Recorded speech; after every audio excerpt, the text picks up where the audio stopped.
तो इसीलिए मंदिरों का महत्व है। मंदिर और मठ जितने भी बने हुए हैं उनका मुख्य उद्देश्य एक ही है कि कैसे आप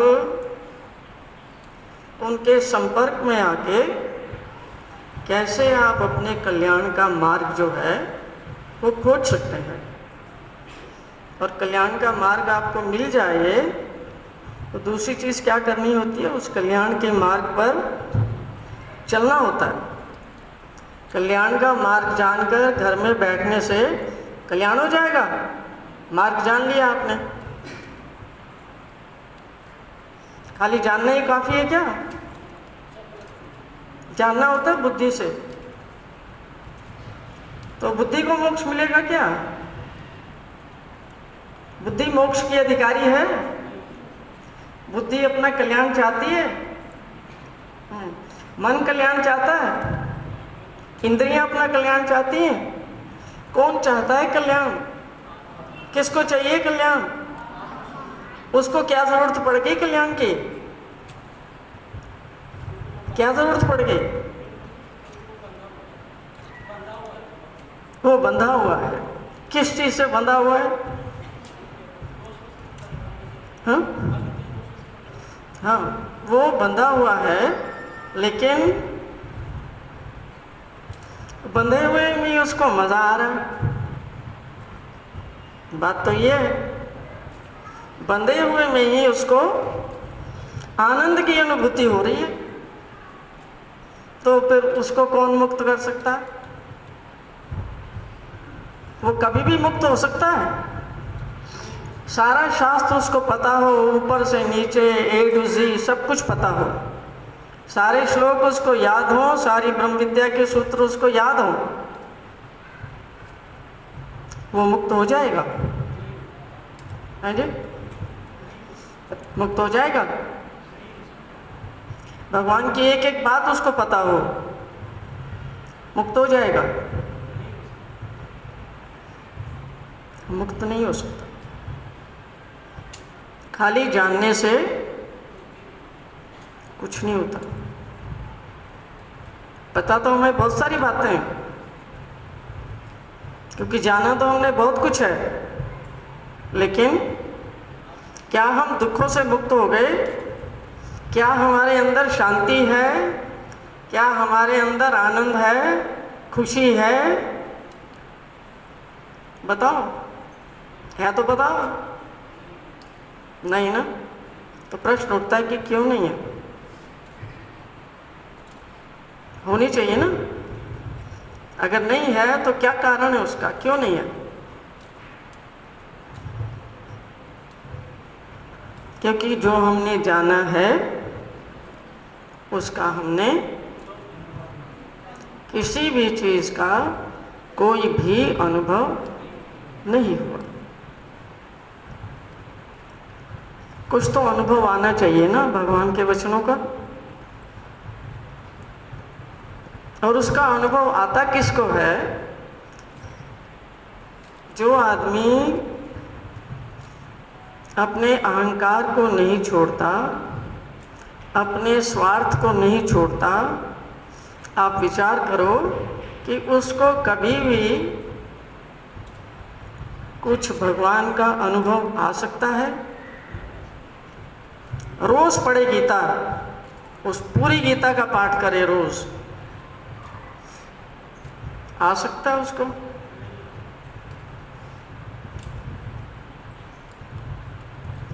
अनुभव आने के लिए सबसे पहली कंडीशन है कि जब तक हम अहंकार को नहीं छोड़ते और स्वार्थ को नहीं छोड़ते, हमें किसी भी प्रकार का अनुभव, क्योंकि हमें ऑलरेडी अपने अहंकार का अनुभव है, तो दूसरा अनुभव वहाँ कैसे बैठेगा? बैठ सकता है? नहीं बैठ सकता। अब सबके पास ये चॉइस है कि या तो अपने भीतर अपना अहंकार बिठा लो और अपना स्वार्थ बिठा लो, और या फिर भगवान को बिठा लो। अभी तक हमने क्या सोचा हुआ है? क्या बिठाया हुआ है अभी तक? अहंकार को और स्वार्थ को कूट कूट के हमारे अंदर भरा पड़ा है, उसको हमने बिठा रखा है, क्योंकि हम संसार को खुश करना चाहते हैं और संसार के हर विषय भोग को भोगना चाहते हैं।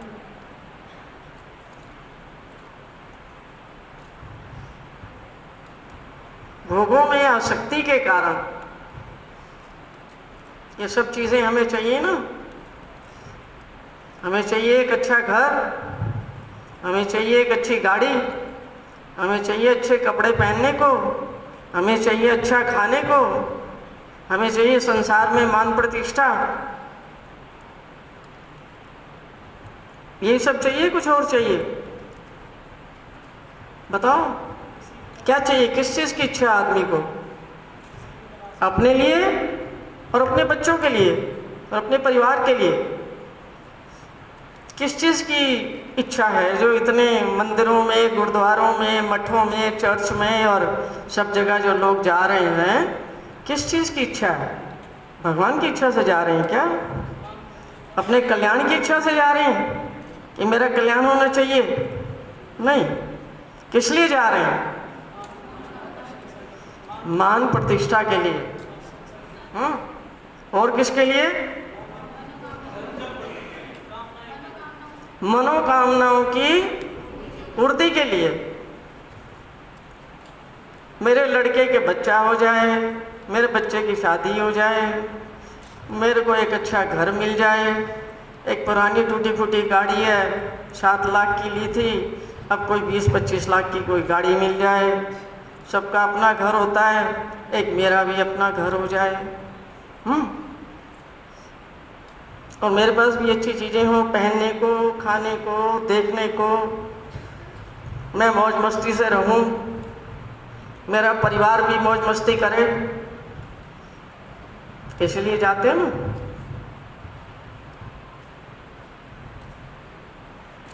अपनी आत्मा के कल्याण के लिए कितने लोग जा रहे हैं?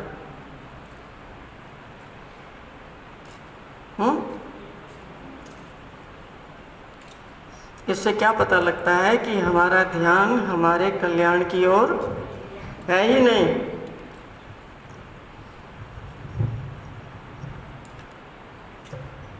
जब हमारा ध्यान ही हमारे कल्याण की ओर नहीं है तो आप विचार करो कि क्या हमारा कल्याण हो सकता है क्या?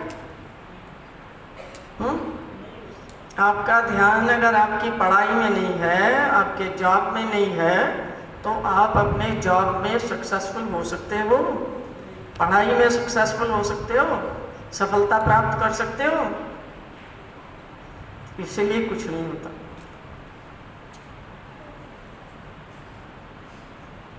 क्या करना पड़ेगा? पहले तो ये देखो कि कितने लोग अपनी आत्मा के कल्याण में के इच्छुक हैं। कितने लोगों को, अधिकतर तो लोगों को पता ही नहीं है कि उनके भीतर एक आत्मा भी है जिसका कल्याण करना है। वो तो सोचते हैं तो मैं तो शरीर हूँ, मुझे तो शरीर का ही कल्याण करना है, इसको नहलाओ, धुलाओ, चमकाओ, अच्छे कपड़े पहनाओ, अच्छा खिलाओ, अच्छे से इसका पालन पोषण करो, अपने बच्चों का भी करो और आगे बढ़ के फिर उन्हें अच्छा पढ़ा दो ताकि ये भी डॉक्टर बने या साइंटिस्ट बने या इंजीनियर बने या अच्छा कोई व्यापार करें। बस यही मेरे जीवन का मकसद है। उसके बाद वो भी बड़े होके, बुढ़े होके शरीर छोड़ देंगे और मैं भी उम्र दराज होके शरीर छोड़ दूंगा। एक दिन छोड़ना पड़ेगा ना। ये तो मृत्यु लोक है, इसमें तो हर एक आदमी जो है वो रिटर्न टिकट के साथ आया हुआ है। यस और नो? रिटर्न टिकट के साथ आए हो सब या नहीं? या परमानेंटली या रहने के लिए आए हो? रिटर्न टिकट के साथ आए हो। जो आया है उसको अवश्य में जाना पड़ेगा। अब ये कितने दिन के लिए आए हो ये पता है किसी को? 35 साल, 36 साल, 48 साल, 109 साल, 125 साल, 2 दिन, 7 दिन, 3 महीने, पता है किसी को? सब लोग लाइन में लगे हुए। मजा क्या है, किसी को नहीं पता कि कब आएगा टाइम जाने का। इसलिए हमको धोखा होता है कि इतने साल तो हम जी लिए, अब और भी जिएंगे। मरते तो दूसरे लोग हैं, जिनको हम छोड़ के आते हैं वही तो मरते हैं, हम थोड़ी मर रहे हैं। हम मर रहे हैं क्या, ये सोचता है मनुष्य। एक एक दिन जो तुम्हारा निकल रहा है वो क्या तुम्हारी आयु को बढ़ा रहा है? जो तुम्हारा जीने का समय है, जो तुम्हारा जीवन का समय है संसार में, एक एक साल जो बीत रहा है वो तुम्हारी आयु को घटा रहा है या बढ़ा रहा है? घटा रहा है। उतने साल घट चुके हैं ना, ऑलरेडी खत्म हो चुके। तो इस हिसाब से तो आदमी अपनी कब्र के नजदीक जा रहा है ना, दिन प्रतिदिन, हर श्वास। और बेवकूफ़ी की हद देखो कि वो खुशियाँ मनाता है। आज मेरा 27वां बर्थडे है, आज मेरा 35वां बर्थडे है, आज मेरा 48वां बर्थडे है, आज मेरा 50वां बर्थडे है। तो खुशी की क्या बात है इसमें? जो तुम्हारी पूंजी थी श्वासों की वो तो खत्म हो रही है। और विदेशियों को देखे देखे हम जन्मदिन मनाएंगे, हैप्पी बर्थडे करेंगे, केक काटेंगे, हम ये करेंगे वो करेंगे, जश्न मनाएंगे। अपनी बर्बादी का जश्न मनाना चाहिए, अपनी बर्बादी का जश्न। हाँ, हम क्या करते हैं? मनाते हैं, खूब मनाते हैं, लोग इकट्ठे करते हैं, लोगों को भी दावत खिलाते हैं, उनको भी जाल में फंसाते हैं कि जिस जाल में मैं फंसा हूँ, चले तुम कैसे अलग से घूम रहे हो, तुम भी इसी में फंसो, मैं मरूंगा तो तुम भी इसी में फंस के मरो। ये कर रहे हैं हम। तो ऐसे जो व्यक्ति हैं उनको अपनी आत्मा के कल्याण के विषय में कोई विचार आ सकता है क्या? सोचो, आ सकता है कोई विचार? आ सकता है कोई विचार? नहीं आ सकता। तो फिर जब तुम्हें विचार ही नहीं आएगा अपनी आत्मा के कल्याण के लिए, तो मुझे बताओ करोगे क्या? कोई स्टेप उठा सकते हो? उठा सकते हो?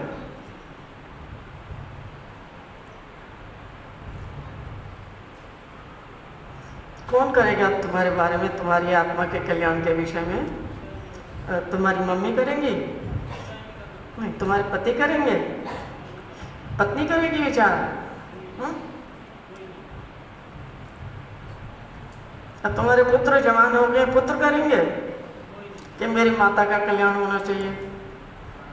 हैं? कौन करेगा? करेगा तो तब जब उसको पता हो कि आत्मा क्या चीज है। जो तुम्हें पता है आत्मा के बारे में, वो तुम्हारे पूरे परिवार को भी पता है। पता है क्या?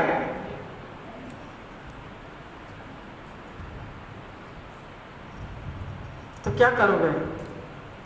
सत्संगों में जाते रहोगे, खाना पीना करते रहोगे, संसार में उलझे रहोगे, और यहाँ से बाहर निकलते ही कौन से काम करोगे?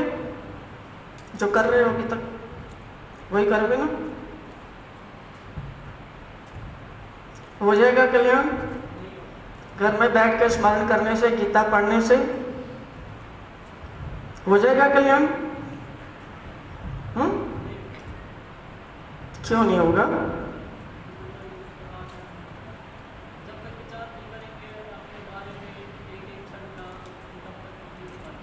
हाँ, जब तक आप अपने बारे में विचार नहीं करते कि वास्तविकता में मैं कौन हूँ,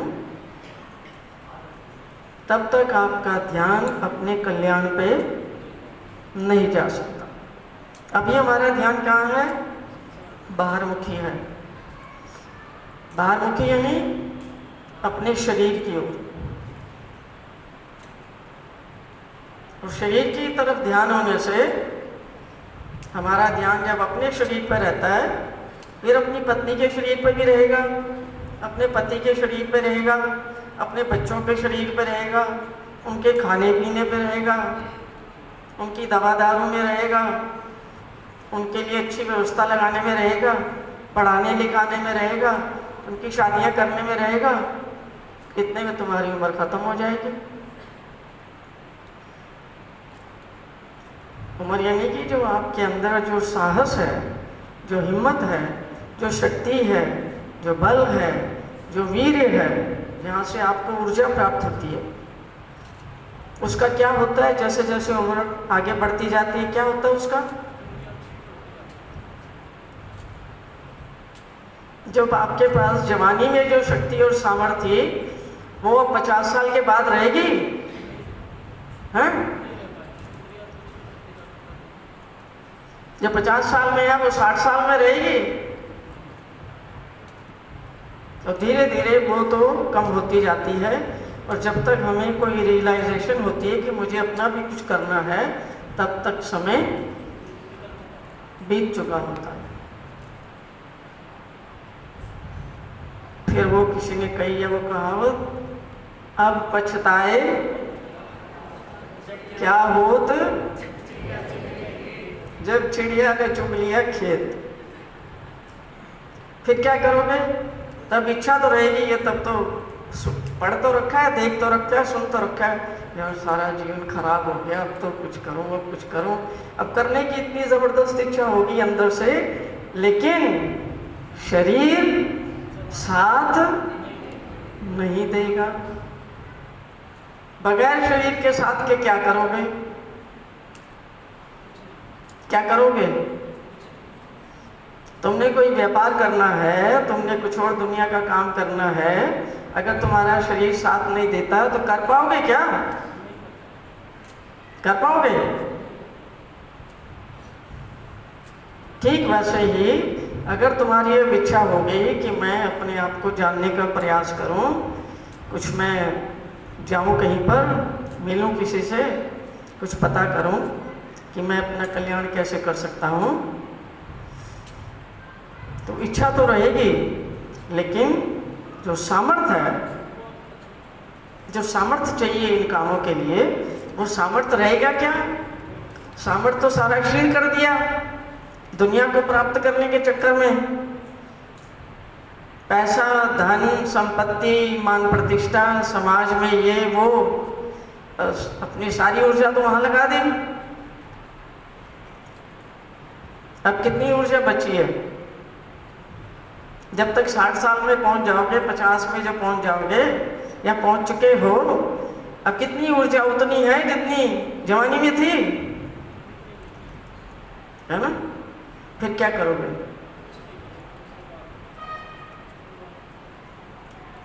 जिस काम के लिए आए थे वो काम हो पाएगा? अभी तक तो हमें यही नहीं पता कि हम किस काम के लिए आए हैं, किस काम के लिए भेजे गए। पहली चीज पे विचार करो, क्या तुम अपनी इच्छा से यहाँ आए हो? बताओ इसका जवाब। क्या हम अपनी इच्छा से यहाँ आए हैं?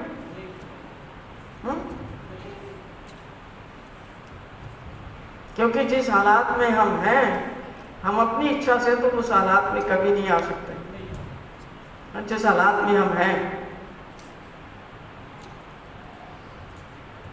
किसी ने पूछा था कि तुम्हें कौन सा शरीर दूं, काला दूं या गोरा दूं, मोटा दूं या पतला दूं, ब्राह्मण के घर में डालूं या शूद्र के घर में डालूं? पूछा था किसी ने? पूछा था किसी ने? लड़की बनाऊं या लड़का बनाऊं, सुंदर बनाऊं या बदसूरत बनाऊं? पूछा था किसी ने?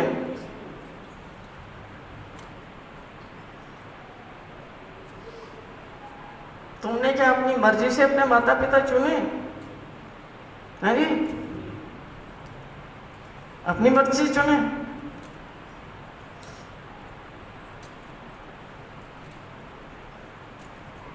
किसने लगाई हमारी आंखें?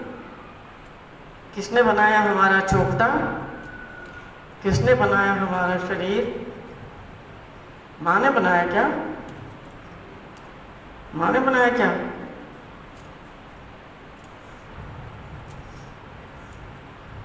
माँ ने बनाया होता तो माँ तो अपनी संतान राजकुमार के जैसे बनाती कि नहीं? माँ का तो संतान से बहुत प्रेम होता है, तो वो बनाती कोई काली संतान, काली कलोटी, बगैर अच्छे नक्शों वाली बनाती कोई? ऐसे लोग तो घूम रहे हैं ना, वो कैसे वैसे बन गए?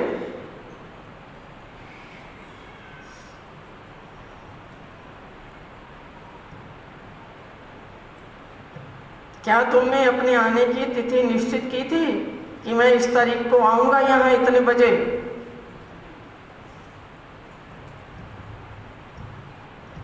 क्या तुम अपने जाने की निश्चित तिथि तय कर सकते हो? तय कर सकते हो अपनी निश्चित, ये फलानी तारीख को इतने बजे इतने टाइम पे जाऊंगा? ड्रामेबाजी करने के लिए कर सकते हैं, है ना? मैं बहुत तपस्वी हूँ, मैं अपनी डेट सेट करता हूँ, मैं इस तारीख को इतने बजे जाऊंगा यहाँ से। एक हुआ था एक महात्मा भगवान के समय में भी, उसने कहा था मैं अपनी डेट जो है ना पहले से अनाउंस कर देता हूँ, इस तारीख को जाऊंगा, और मेरे को एक विमान लेने आएगा, उसमें बैठ के जाऊंगा। तो तारीख आ गई, आनी थी वो, चाहे आपने 10 साल बाद की दी हो या 50 साल बाद की दी हो, पर डेट तो आ जाएगी। अब वो जाने का इंतजाम नहीं हुआ, भीड़ इकट्ठी हो गई, विमान आया नहीं। उसने अपनी झोपड़ी में जा कर के जहर पी के अपने आप को खत्म कर लिया। क्यों किया? किसके लिए किया? तो इतनी भीड़ जमा हुई पड़ी है, मेरी प्रतिष्ठा का सवाल है, तो अपनी प्रतिष्ठा के लिए अपनी जान की बाजी लगा दी, और वो प्रतिष्ठा भी झूठी।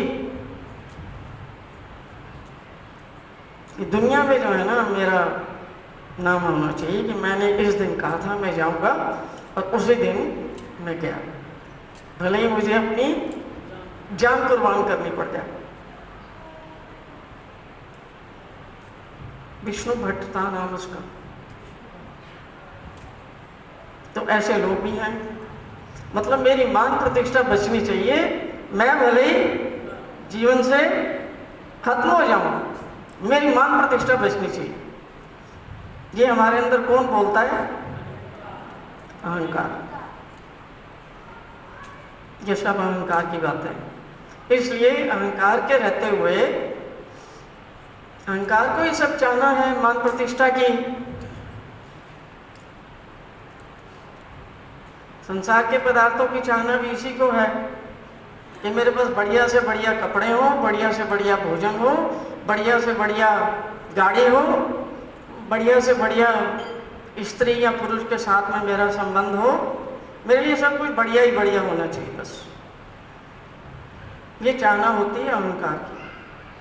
अब उसी के पीछे भाग रहे हैं, उसी के पीछे दीवाने हैं, उसी के लिए सब साजो सामग्री इकट्ठी की जा रही है, अपने लिए और अपनी संतान के लिए, अपने परिवारों के लिए। तो कल्याण की बात कौन सोचेगा? कोई और सोच सकता है आपके लिए? इसलिए आपको अपने कल्याण के विषय में जब तक स्वयं आप जागृत नहीं होते, कोई और भी आपके विषय में ये सोचने वाला नहीं है। इसलिए भगवान श्री कृष्ण को कहना पड़ा कि अपनी आत्मा के उद्धार के लिए या अपने आप को दुखों से सदा के लिए मुक्त करने के लिए तुम्हें स्वयं ही प्रयत्न करना चाहिए। कहाँ पर बताया उन्होंने ये? 6ठे अध्याय में। श्लोक याद है किसी को?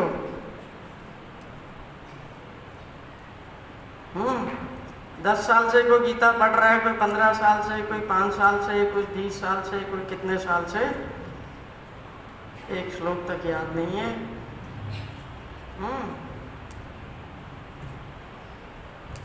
संसार की सब चीज़ें पूछ लें तो अभी सब याद होगा। फिल्म इंडस्ट्री में क्या चल रहा है, बॉलीवुड में क्या चल रहा है, हॉलीवुड में क्या चल रहा है, सोशल मीडिया में क्या चल रहा है, वो सब याद रहेगा। पता है जो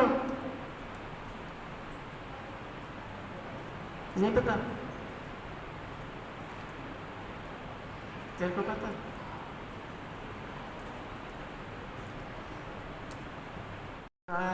उद्धरेत आत्मना आत्मानम न आत्मानम अवसादेत आत्मेव ही आत्मनो बंधुर आत्मेव रिपुर आत्मनः।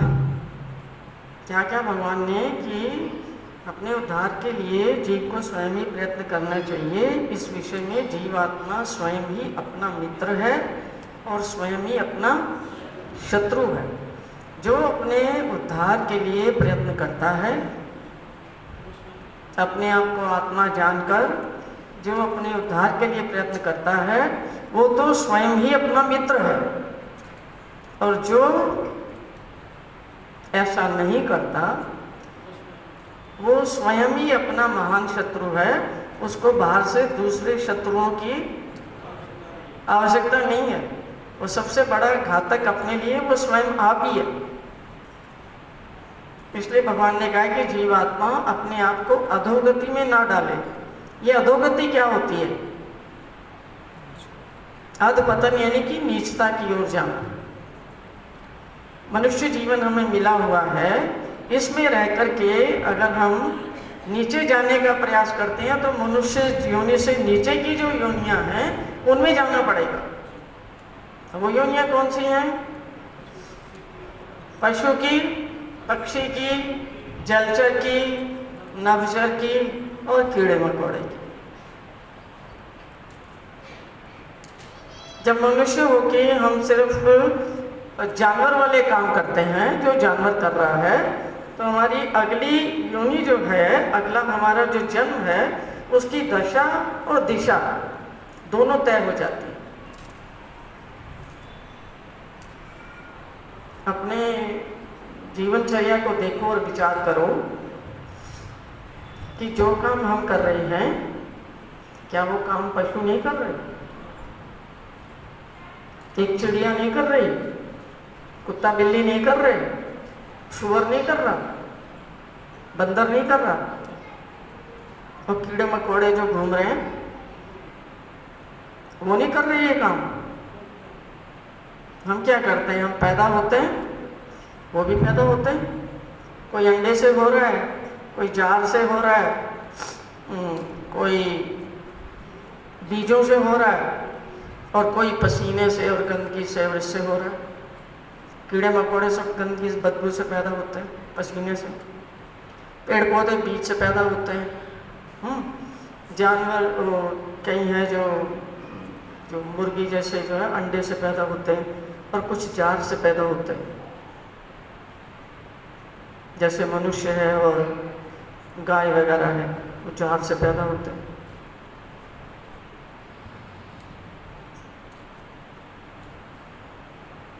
तो मनुष्य भी पैदा हो रहा है और वो सब भी पैदा हो रहे नहीं। हम भी छोटे से बड़े होते हैं और जानवर भी छोटे से बड़ा होता है। उसको भी भूख लगती है तो खाता नहीं है हमारी तरह। कोई देखा ऐसा जानवर जो नहीं खाता? या कोई पक्षी, कोई कीड़ा मकोड़ा? सारे सुबह उठ के भोजन की तलाश में जाते हैं। मनुष्य भी यही कर रहा है। सुबह उठता है, नहाता धोता है, अपने आप को चमकाता है,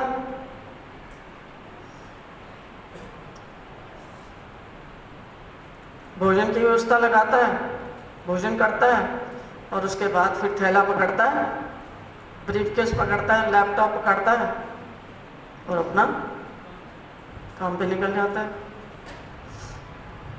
जानवर भी सारा दिन प्रयत्न करता है कि उसका पेट पले, और जो उसके सहारे जो छोटे बच्चे हैं, उसके जो चूजे हैं या छोटे बच्चे हैं, उनको भी खाना ला ला के देता ही नहीं। पालता ही नहीं है हमारी तरह बच्चों को, या भूखे मरने के लिए छोड़ देता है पाल के? पालते हैं खूब। वो बच्चे भी बड़े होते हैं, हम भी बड़े होते हैं। जैसे जैसे वो बड़ा होता जाता है उसका शरीर फिर कमजोर होता जाता है, बड़ी उम्र में फिर वो बीमार भी होता है, और फिर एक दिन उसकी कथा समाप्त हो जाती है। मनुष्य का क्या है, वो भी छोटे से बड़ा होता है, बड़े से जवान होता है, जवान से फिर वो शादी करता है। ऐसे ही नर मादा भी शादी करते हैं, जानवर पशु पक्षी। वो मंडप नहीं सजाते क्योंकि उनको मंडप का कुछ पता नहीं है, कोई ज़रूरत नहीं उनके लिए मंडप की।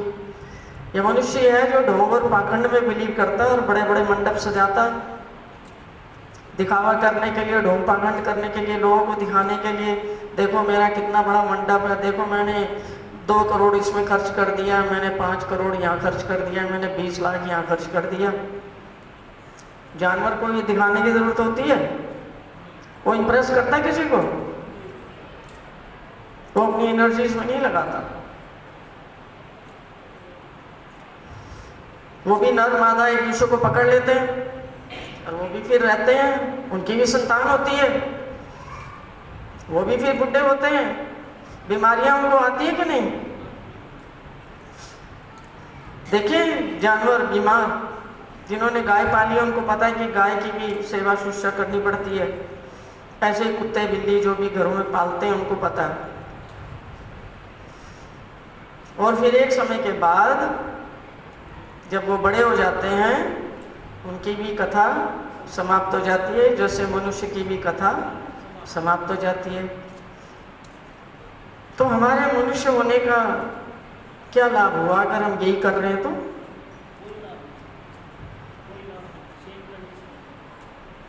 मनुष्य होकर के भी अगर हमने यही सब कुछ किया तो हमारे मनुष्य जन्म का कोई हमने उसको सार्थक किया, उसका कोई लाभ उठाया?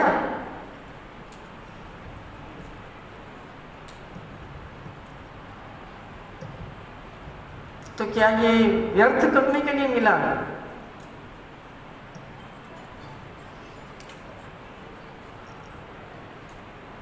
अगर आप चाहते हैं तो इसमें इसका लाभ उठाकर आप हमेशा के लिए अपने सारे दुखों का अंत कर सकते थे, ईश्वर को प्राप्त कर सकते थे जिस काम के लिए ये मिला है। जब तक जीवात्मा ईश्वर को प्राप्त नहीं करता उसको जन्म का दुख है, मरण का दुख है, बुढ़ापा है, बीमारी है, अधिदैविक संताप है, अधिभौतिक संताप है, आध्यात्मिक संताप है, और सारी जो परेशानियां उसको झेलनी पड़ती हैं। तिरस्कार झेलना पड़ता है, अपमान झेलना पड़ता है, धोखेबाज लोग हैं उनके धोखे को सहन करना पड़ता है।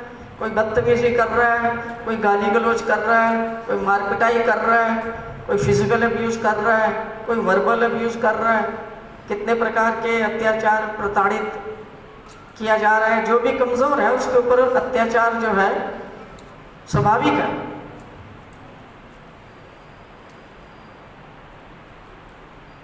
इतने दुखों से आदमी कब मुक्त हो सकता है? जब वो पहचान ले कि मैं एक आत्मा हूँ और मुझे अपने लिए कोई स्टेप लेकर के अपने उत्थान के लिए कार्य करना है,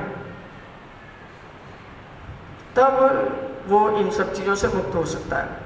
भगवान श्री कृष्ण ने बताया है कि अगर आप मेरी शरण में आते हो, मुझे समर्पित हो जाते हो, तो मैं तुम्हें वो रास्ता बताऊंगा कि कैसे तुम अपनी आत्मा का कल्याण कर सकते हो।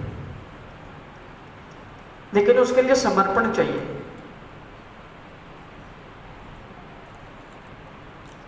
समर्पण क्या कहने से कि प्रभु मैं आपका हूँ और आप मेरे हैं, समर्पण हो गया?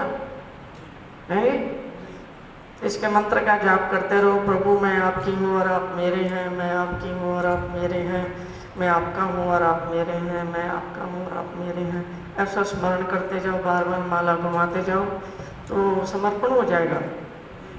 नहीं, समर्पण हो जाएगा।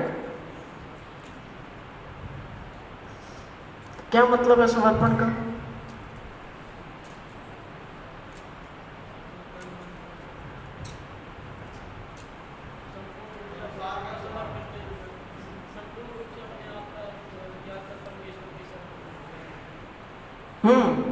समर्पण का मतलब है त्याग। ये सब जो आश्रय हमने पाल रखे हैं, किसी न किसी की शरण में तो हम हैं ना, हमने तो सारे बांध रखे हैं ना। जब तक आप उन सबको त्याग करके परमेश्वर की शरणागति नहीं स्वीकारते कि प्रभु मैं आपके अधीन हूं, आप चलाएं मेरा जीवन, मुझे अपनी आत्मा का कल्याण करना है, आप मुझे रास्ता दिखाएं।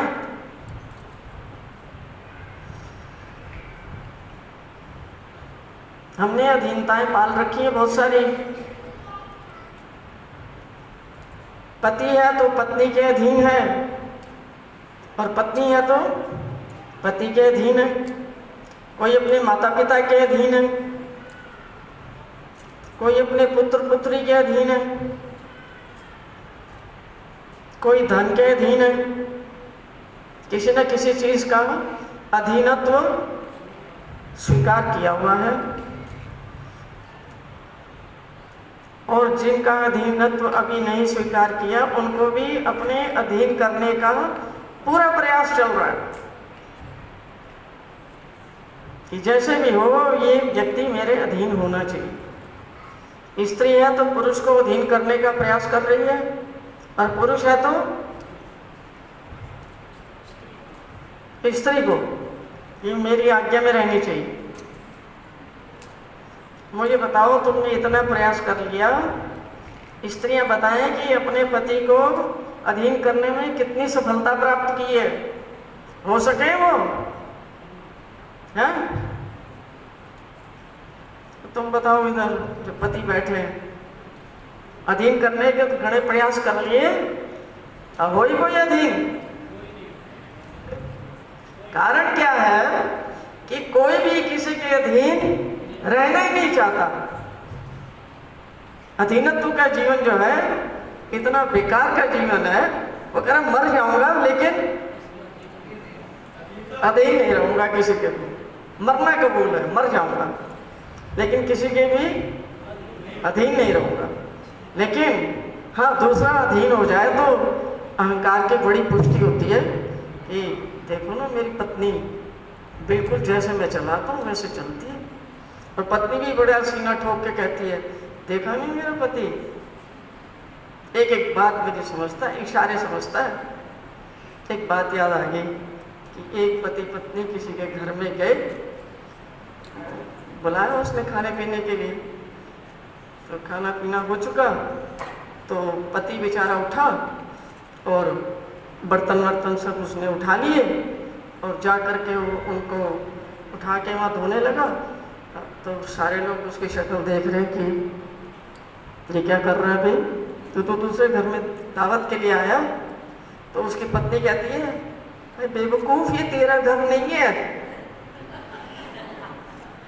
ये तेरा घर नहीं है, तू किसी के घर में आया हुआ है खाना खाने के लिए।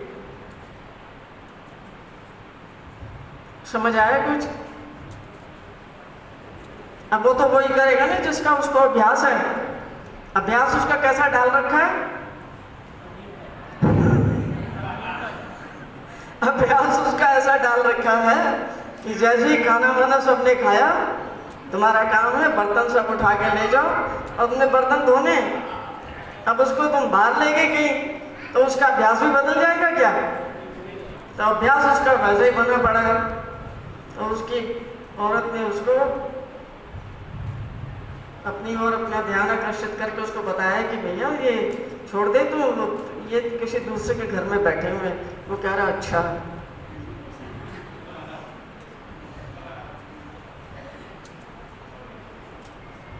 आया कुछ समझ है? हाँ, अभ्यास इतना तगड़ा हो गया ना। तो जो ये जो अधीन करने का मॉडल है, ये आप समझ लो कि किसी को भी अपने अधीन करना या अपने आप को भी किसी के अधीन कर देना, ये दोनों ही गफलत की निशानी है। इन दोनों से ही आदमी का कल्याण नहीं होता, क्योंकि उसका सारा ध्यान कहाँ रखा रहेगा कि मैं इसको अपने अधीन कैसे करूं, और दूसरे का ध्यान इसी पे लगा रहेगा कि मैं मर जाऊंगा लेकिन किसी का अधीनत्व स्वीकार नहीं करूंगा। और इस चक्कर में आपके जीवन के श्वास जो हैं वो तो घट ही रहे हैं। तो धीरे धीरे आदमी मृत्यु को प्राप्त हो जाता है, लेकिन अपने अहम को नहीं छोड़ता। तो जब तक ये अहम है तब तक हम अपने कल्याण के रास्ते पे नहीं जा सकते। इसलिए भगवान ने इसका उपचार बताया है। वो कहते हैं कि तुम अपने जीवन में ना तो किसी को अपने अधीन करने का प्रयास करो और ना ही तुम अपने आप को किसी के अधीन रहने का प्रयास करो। ना किसी को अपने अधीन करो और ना किसी के अधीन रहो। तो करें तो करें क्या? हमें तो अधीनत्व की आदत पड़ी हुई है। हमें तो कोई चाहिए जिसके अधीन हम काम करें। हम तो उसको बगैर कर ही नहीं सकते। हमारे जीवन का अभ्यास ही है। जैसे इस आदमी का यह अभ्यास था कि घर में उठ के जब भी खाना वाना हो जाए तो बर्तन मांजना, हमारा तो ऐसा अभ्यास पड़ा हुआ है, तो हमें तो कोई ना कोई चाहिए। तो भगवान कहते हैं कि अगर आपको अधीनत्व का ही शौक है तो तुम मेरे अधीन हो जाओ, मेरी बात मान लो, जैसे मैं चलाता हूं वैसे चल लो।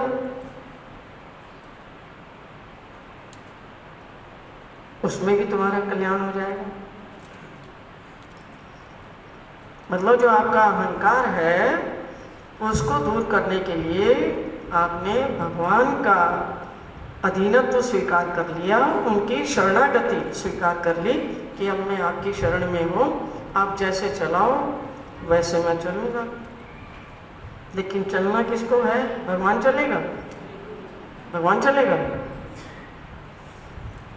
जिसको कल्याण करना है उसको चलना पड़ेगा।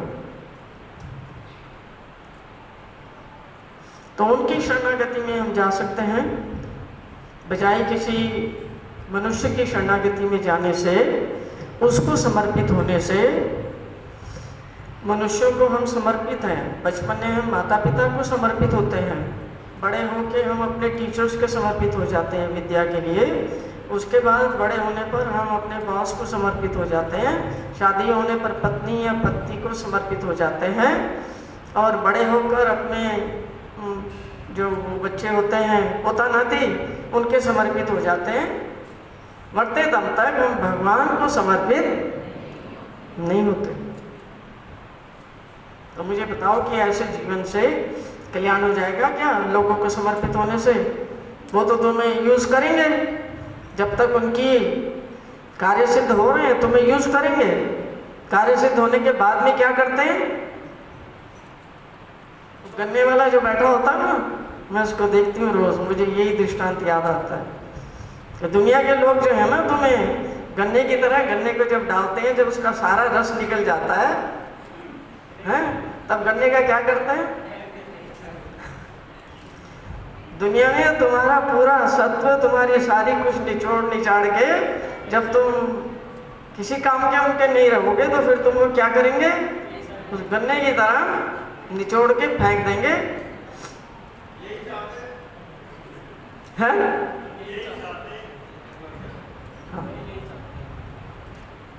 तो यही काम है। अब जब आते हो तुम्हारा काम है, देखो तुम्हारे पास भगवान ने सामर्थ्य दिया हुआ है, वो सामर्थ्य आप अपने कल्याण के लिए भी यूज कर सकते हैं भगवान की शरण में जाके, और उसी सामर्थ्य से आप संसार को समर्पित होके संसार के भी सारे कार्य कर सकते हैं। अब करना क्या, ये तो आपकी बुद्धि पे डिपेंड करता है ना।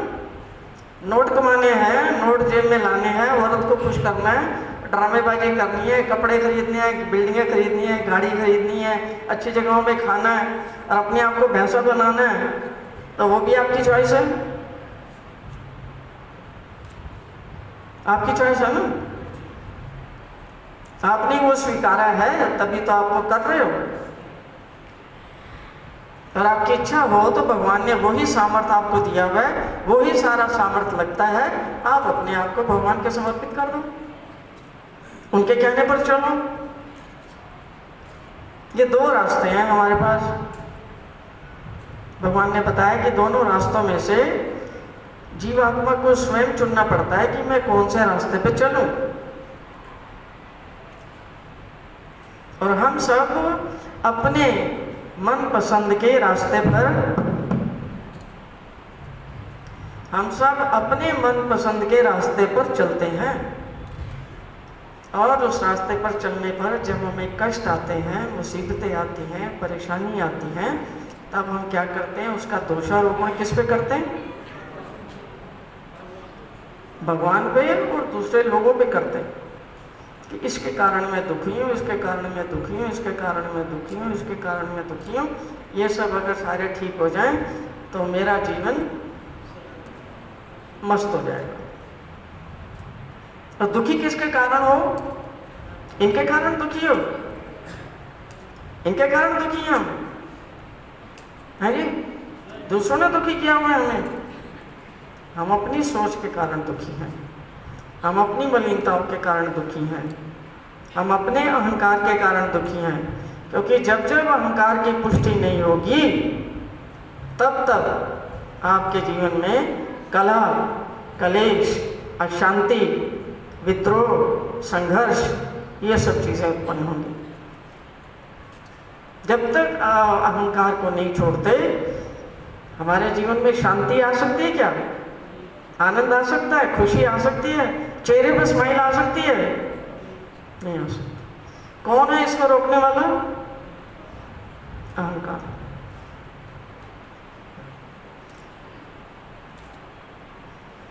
एक चीज याद आ गई, थोड़ा बताती हूँ।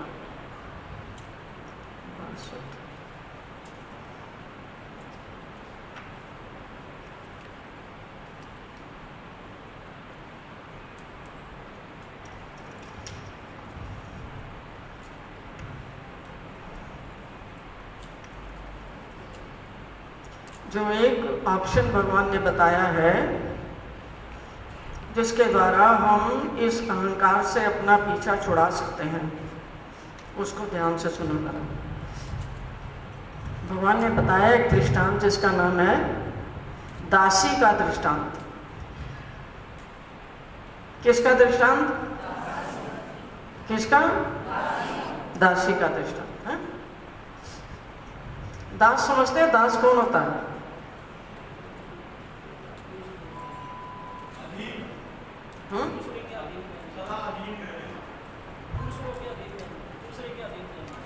हाँ, दास यानी कि जो दूसरों के अधीन रहते हैं उनको दास कहते हैं। कुछ समय पहले तक विश्व में ये प्रथा थी कि दास जो थे वो खरीदे और बेचे जाते थे। स्लेवरी कहते हैं उसको इंग्लिश में। कि दासों की एक प्रथा थी कि स्त्रियां और पुरुष एक जानवर की तरह से गाय भैंस ले जाते हैं ना बांध के बेचने के लिए, ऐसे ही स्त्री पुरुष को भी बेचा जाता था और ख़रीदा जाता था। उनकी बोली लगती थी बाकायदा खड़ा करके और उनको ख़रीदा जाता था। तो ऐसे जो दास होते हैं उनका जो काम होता है, लोग उनको खरीद के फिर लगाते थे। किसी को एग्रीकल्चर में खेतों में लगा देते थे या फैक्ट्रियाँ उसमें लगा देते थे, घर के कामकाज में लगा देते थे, व्यापार में लगा देते थे। मोल के मिलते थे व्यक्ति, स्त्री और पुरुष। उस प्रथा को फिर अबॉलिश किया, मतलब उसको ख़त्म किया। तो जो दास और दासी होते हैं उनके जीवन में ना शब्द जो है ना वो नहीं होता। ना समझते हैं ना, किसी भी काम को नकारना, ये जो दास का जो जीवन होता है उसमें ये ना शब्द जो है कभी वो प्रयोग नहीं करता। वो क्या करता है, हमेशा जो भी काम उसको दिया जाए उसको हाँ जी बोलना पड़ता है। हाँ जी बोल के वो सब काम करता है।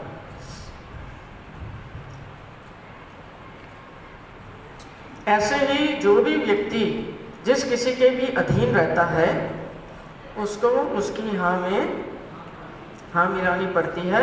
अगर वो हाँ में ना जी करता है, मैं ये नहीं करूँगा या ये नहीं हो सकता, ये नहीं हो पाएगा,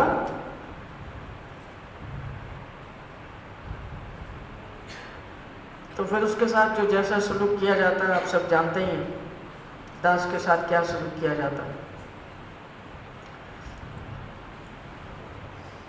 इस दृष्टांत के द्वारा भगवान क्या बता रहे हैं कि अगर आपको अधीनत्व ही स्वीकारना है तो आप भगवान का अधीनत्व स्वीकारें, ईश्वर को ही अपना सब कुछ समझकर निष्काम भाव से ईश्वर के लिए कर्म करें।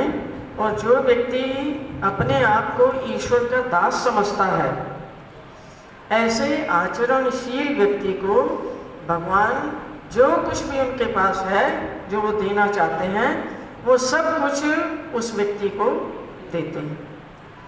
जो भगवान के अधीन रहता है, जो उनको समर्पित होता है और जो अपने आप को ईश्वर का क्या समझता है, दास समझता है। यानी कि ईश्वर की बात जब भी आएगी वो दूसरों की बात को नकार के सबसे पहले क्या करेगा, ईश्वर की बात को मानेगा। जो ईश्वर का अधीनत्व स्वीकार करता है, ईश्वर का, भगवान उसको जो भी उसको चाहिए जीवन में वो सब कुछ उसको देता है और उसको कभी भी किसी भी प्रकार की कोई कमी नहीं आने देता। और अगर हमारे जीवन में कमी है चीज़ों की, जिसके लिए हमें चीज़ों की डिज़ायर है, इच्छाएं हैं, उससे ही पता लग जाता है कि हम भगवान के दास बन के रह रहे हैं या नहीं रह रहे। अगर जीवन में कमी है, अभाव है, अशांति है, द्वेष है, क्लेश है, इससे सब पता लग जाना चाहिए कि हम भगवान के अधीन बन के नहीं रह रहे, हम उनकी आज्ञाओं का पालन नहीं कर रहे, हम उनको समर्पित नहीं हैं। इसलिए ये सारी चीज़ें हमारे जीवन में बताने के लिए आती हैं, जागृत करने के लिए आती है कि अगर हम चाहते हैं कि हम सुखी हों, आनंदित हों, तो हम इस तरफ जाएं। इसके लिए चीज़ें आती हैं।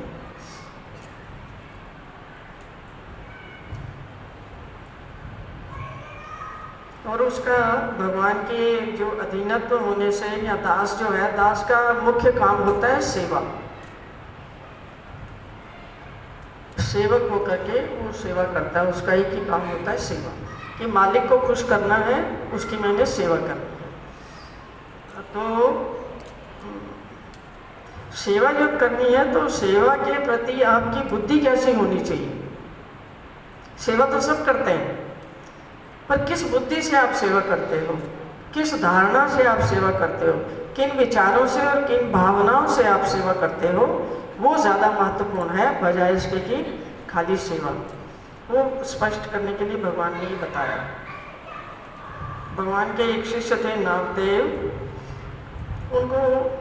उनको निमित्त करके भगवान ने ये बताया है कि नागदेव, जब सेवा कार्य करने जा रहे थे तुम, तब तुम्हारी बुद्धि जो थी ठीक नहीं थी, लेकिन जब तुम सेवा कार्य करके वापस लौट रहे थे तब तुम्हारी बुद्धि ठीक थी। और दूसरी बात भगवान ने समझाई कि जो दास होता है उसको अपने मालिक के अलावा किसी और के अधीन नहीं रहना चाहिए। इसलिए भगवान कहते हैं साधक जो है उसको भी किसी के अधीन नहीं रहना चाहिए और ना ही किसी और को अपने अधीन रखने का प्रयास करना चाहिए। ईश्वर के अधीन रहना चाहिए, ईश्वर के वचन के अधीन रहना चाहिए। इसका प्रसंग ऐसा है कि एक बार भगवान कुछ निरूपण कर रहे थे, उपदेश कर रहे थे। ऐसे सब लोग बैठे हुए थे, मंडली भगवान की सब बैठी हुई थी। तो जो भगवान की सेवा करती थी एक माता, उन्होंने भगवान के एक शिष्य को बुलाया और उनको कहा कि थोड़ा बाहर से ये मटका ले जाओ और इसमें थोड़ा सा जल भर के लाना है। गोदावरी नदी पे चले जाओ और थोड़ा जल भर के ले आओ, जल चाहिए थोड़ा। अब वो अच्छा खासा बैठ के सुन रहा था, प्रवचन सुन रहा था भगवान के। अब उसको उठना पड़ा। अब उसका मन तो नहीं था जाने का, तो जब उसको जाना पड़ा पानी लेने के लिए, कुछ ना कुछ बुदबुदाता रहा मन में मतलब कैसी है ये देखना। औरत अच्छा खासा मैं बैठा हुआ था, पढ़ रहा था, लिख रहा था, भगवान के वचन सुन रहा था, कितना उत्तम काम था, कितनी बड़ी मेरी अच्छा मन लगा हुआ था वहाँ पर। उठा दिया तो पानी भर के लाओ। बाद में भी कह सकती थी। ऐसी 100 बातें उसके दिमाग में चलती रही। इसी उधेड़-बुन में उठ के निकल तो पड़ा, तब पानी भर लिया। जब पानी भर रहा था तब उसको ख्याल आया कि ये जो मैं पानी लेके जा रहा हूँ, ये क्या इससे वो खुद नहाएगी, ये अपने कपड़े लत्ते धोएगी, अपना शरीर चमकाएगी? पानी मंगवाया किसके लिए? तो उसके दिमाग में उत्तर दिया कि पानी तो ये मटके में तो भगवान के लिए पानी जाता है, उनका खाना बनेगा। तो उसका खोपड़ा दुरुस्त हुआ। उसकी जो सोच थी, जो विपरीत सोच थी अहंकार के कारण कि अच्छा खासा यहाँ मौज मस्ती में बैठा हुआ था, भगवान की बात सुन रहा था, यहाँ से उठा दिया। मन के विपरीत कोई भी बात करो तो मन जो है बुरे विचार तो लाता ही है ना।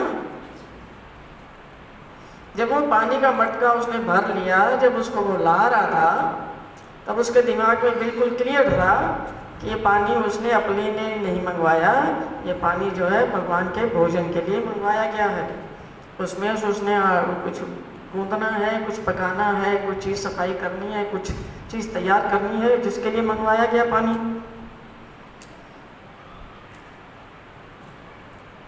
तो बुद्ध आ रहा था कि कैसी है ये औरत, अच्छा खासा मैं निरूपण सुन रहा हूँ, अब बीच में मुझे पानी लाने को कह दिया। और वो भी दूर दूर कोई तीर्थ था, लोनार तीर्थ, वहाँ से पानी भर के लाना था। जब वो वापस आए तो फिर उनको विचार आया कि ये तो कोई अपने निजी काम के लिए उसने थोड़ी मंगाया है कि खुद वो नहाए धोएगी, अपने कपड़े धोएगी या कुछ अपने आप को चमकाएगी। ये तो उसने इसलिए मंगवाया कि ये भगवान के किसी काम में आने वाला है, पकाएगी, इसका कुछ करेगी। तो वो अपना सेवा करके वापस आ गए और वापस आके भक्तों में बैठ गए। जो और लोग सुन रहे थे, प्रवचन भी चालू था उसमें भी आप बैठ गए। तो भगवान ने उनको उठाया वहाँ से, उनको बताया, खड़ा करके उनको बताया कि नागदेव, जब तुम यहाँ से उठकर गए थे सेवा कार्य करने के लिए, तो उस समय जो तुम्हारे अंदर विचार चल रहे थे वो बिल्कुल दूषित विचार थे, वो तुम्हारा अनिष्ट करने वाले विचार थे और वो सही विचार नहीं थे। क्योंकि दास के लिए ऐसे विचार रखना ठीक नहीं। तो तुम्हारे विचार ठीक नहीं थे, लेकिन वापस आते समय तुम्हारे विचार उत्तम प्रकार के थे। और इस कथन पर भगवान ने फिर दासी का दृष्टांत सुनाया। दासी का दृष्टांत क्या कहता है कि एक दासी थी। जैसे हम लोग घर में नौकर रखते हैं ना, हम तो उनको तनख्वाह पे रखते हैं ना, तो वो तो उनको तो दास नहीं कह सकते। कहेंगे उनको दास, तो वो दास थोड़ी है, वो तो पैसे ले रहे हैं और काम कर रहे हैं। दास जो होता है निस्वार्थ भाव से सब काम करता है। तो उसके पास एक काम करने वाली थी, दासी थी। वो अपना कर्तव्य समझकर अपनी मालकिन की पूरे हृदय से सेवा करती थी। और जो भी सेवा कार्य होते थे, घर के, बाहर के, इधर के उधर के, जो भी वो संभालती थी, उनको पूर्ण रूप से करती थी। और सारे के सारे काम एक कर्तव्य बुद्धि से करती थी।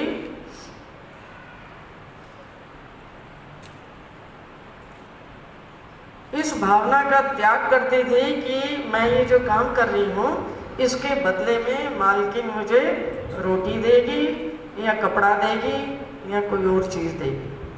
मतलब वहाँ से जो उसको मिलेगा उसकी उम्मीद को त्याग कर वो सिर्फ अपना कर्तव्य समझकर ये सब काम करती थी।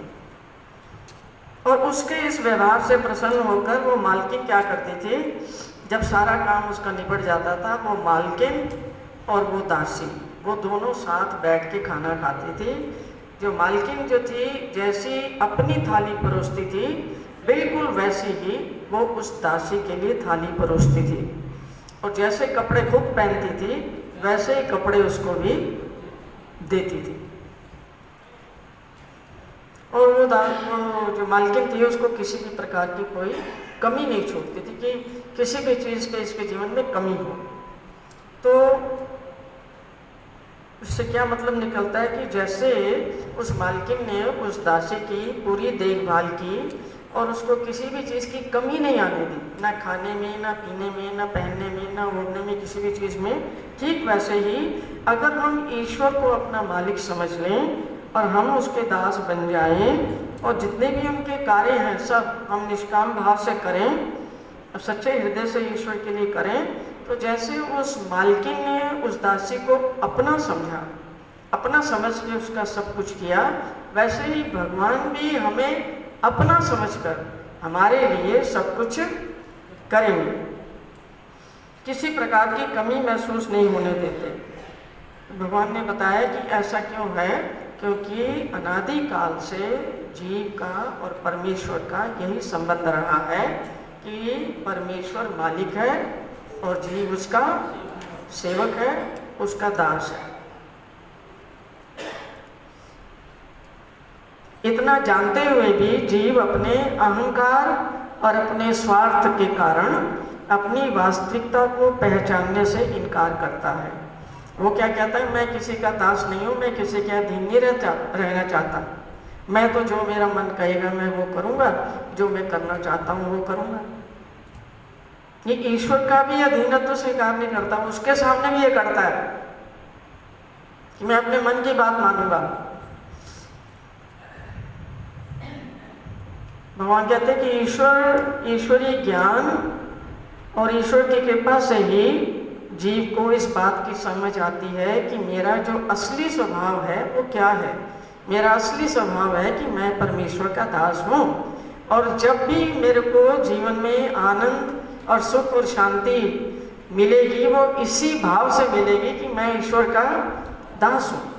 जब तक मैं उनकी बात नहीं मानता, मेरे जीवन में संघर्ष है, मेरे जीवन में क्लेश है, अशांति है, दुख है, संघर्ष है, ये सब चलता रहेगा। क्योंकि लड़ाई किसकी हो रही है? लड़ाई किसके बीच हो रही है?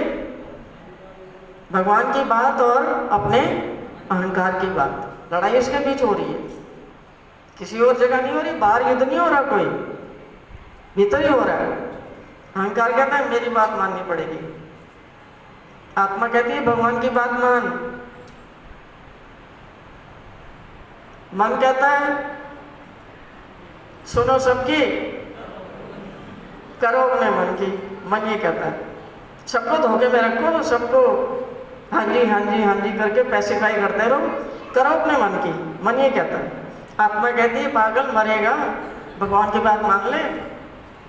आत्मा उसको उधर लेके जाना चाहती है और मन उसको गटर में लेके जाना चाहता है। मन के ऊपर हमारा संयम ना होने से हम हमेशा गटर की ओर ही जाते हैं, और फिर वहाँ जाकर के गटर में तो कोई खुशबू नहीं है, कोई आनंद नहीं है, कोई सुख नहीं है, कोई शांति नहीं है। वहाँ से फिर रोते चिल्लाते आते हैं, फिर मंदिरों में आते हैं, मठ में आते हैं, गुरु से कुछ पूछते हैं, गुरु क्या बताएगा? भी सारा रास्ता तो बता रखा उसने। या तो ना तुम्हें पता ना हो कि तुमने क्या करना है, तुम्हें सब पता क्या करना है और तुम करना नहीं चाहते मन के अधीन होकर, तो गुरु क्या बताएगा? क्या बताएगा? बताना तो उसने सब बता दिया। भगवान ने भी आपको अंदर से बता रखा है, बात तो करने की है। तो जब तक जीव अपना ये स्वभाव नहीं प्रकट कर देता कि मैं ईश्वर का दास हूँ, तब तक उसको दुखों से छुटकारा नहीं मिल सकता। अतः जीव को अपने आप को न सिर्फ ईश्वर का दास समझकर बल्कि ईश्वर का दास मानकर सदैव एक दास की तरह आचरण करना चाहिए। जितने भी सेवा कार्य हैं भगवान के वचनों के अनुसार प्रेम भाव से, श्रद्धा भाव से करनी चाहिए। और सेवा का महत्व इसलिए है कि सेवा करने से, निस्वार्थ कार्य करने से हमारे पहाड़ जितने इतने पाप कर्मों का नाश होता है। और ये पाप कर्मों का नाश क्यों करना है? क्योंकि पापों के कारण ही हमारे जीवन में दुख है, पुण्य रूप कर्मों के कारण हमारे जीवन में सुख है, और पाप रूप कर्मों के कारण हमारे जीवन में दुख है। तो अगर दुखों का अंत करना चाहते हो तो क्या करना पड़ेगा? पाप कर्म जो है वो करना बंद करना पड़ेगा, तभी तो दुख कम होंगे। पापों की गठरी अगर भारी होती जाएगी तो जो भी कर्म है, भगवान का सिद्धांत है कि कोई भी कर्म आप करो उसका फल आपको भोगना पड़ेगा। अच्छे का फल जो है अच्छा है, बुरे का फल बुरा है। पुण्य रूप कर्म करोगे तो सुख आ जाएंगे, हीन कर्म करोगे तो दुख आएंगे। और अगर इन दोनों से ऊपर उठना चाहते हो तो तब तुमको निष्काम कर्म करने चाहिए, क्योंकि वहाँ तो कोई कर्म फल ही नहीं है, आपको कुछ भोगने के लिए ही नहीं आना पड़ेगा, आपके सारे कर्म निर्लेप हो जाएंगे। निष्काम कर्म से दुख और सुख की निष्पत्ति नहीं होती, सकाम कर्मों से दुख और सुख की निष्पत्ति होती है। तो क्या करना चाहिए कि जो भी सेवा कार्य हैं उनको शुद्ध बुद्धि से भगवान को प्रसन्न करने के लिए करना चाहिए, और इन कर्मों में किसी भी प्रकार का आलस्य समझते हैं, जो काम करना है उसको टालते रहना कि कर दूंगा, जो काम आधे घंटे में होना है उसको 3 घंटे लगा के करना, करते हैं ना हम सब। पहले प्रोक्रेस्टिनेट करते रहते हैं 2 घंटे तक कि हाँ यह करना है, हाँ कर दूंगा, हो जाएगा, कर दूंगा। वो क्यों करते हैं? क्योंकि करने की इच्छा है नहीं।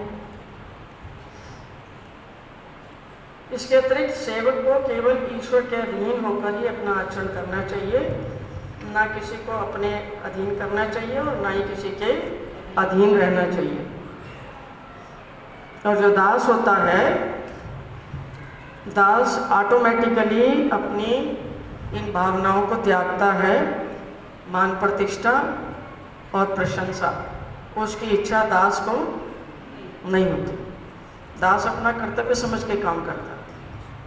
तो इस जो प्रोसीजर भगवान ने बताया है इस दृष्टांत के द्वारा कि आपका अहंकार, आपका स्वार्थ और आपकी मान प्रतिष्ठा की चाह और प्रशंसा की इच्छा, ये सारी चीज़ें जो हैं ऑटोमेटिकली आपसे दूर हो जाती हैं। इनके लिए आपको प्रयत्न नहीं करना पड़ता, आप सिर्फ दास का भाव ले आए अपने अंदर कि मैं भगवान का दास हूँ और मेरा एक ही काम है कि मैंने ईश्वर की आज्ञा को पालन करना है, उसके बगैर मेरा कल्याण नहीं हो सकता। तो आज के इस दिन में मैंने सोचा कि सेवा जो है मनुष्य का पहला साधन भगवान ने बताया जिससे हमारे पाप कर्मों का नाश होता है। और सेवा करने के लिए मैं सबको प्रेरित करना चाहती हूँ कि आप लोग मंदिर में जब भी आएँ, जैसे आपको जो भी चीज़ें पता लगती हैं, जो ज्ञान आपको सुनाया जाता है, जो ज्ञान आप खुद पढ़ते हो, उसके ऊपर आचरण करने का साधन है ये मंदिर। यहाँ आकर के अगर आप निष्काम भाव से, निस्वार्थ भाव से सेवा करते हैं तो सेवा से पाप कर्मों का नाश होने के कारण आप ज्ञान में आगे बढ़ते हैं। और जैसे जैसे आपकी भगवान के प्रति श्रद्धा होगी और निस्वार्थ प्रेम होगा तो श्रद्धावान को भगवान फिर अपना ज्ञान देते हैं और उस ज्ञान के ऊपर चलने की शक्ति और सामर्थ्य भी देते हैं ताकि उस ज्ञान के ऊपर चल के आप अपना जीवन सार्थक कर सकें।